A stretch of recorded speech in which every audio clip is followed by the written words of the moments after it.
davantage, et c'est à l'aune de ces principes républicains que nous traitons du sujet que vous évoquez.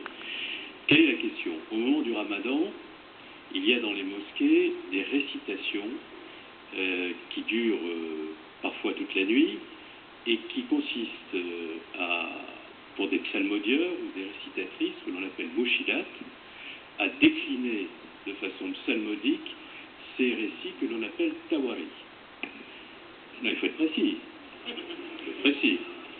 Et donc, nous faisons venir chaque année 299 psalmodieurs ou récitatrices dans le cadre d'accords bilatéraux passés notamment avec le Royaume du Maroc et l'Algérie.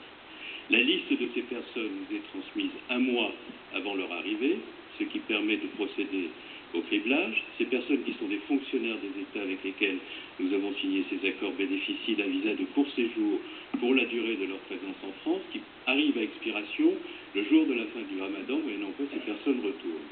Pour les personnes qui viennent et qui arrivent de pays qui ne font pas l'objet de ces accords bilatéraux, nous avons alors des visas de droit commun, et ces visas sont attribués à ces personnes qui peuvent faire l'objet de la même attention de la part de nos services au regard du risque sécuritaire qui existe. Voilà très précisément la réponse que je voulais apporter à votre question qui, dans le contexte, incontestablement, ne manquait pas de pertinence.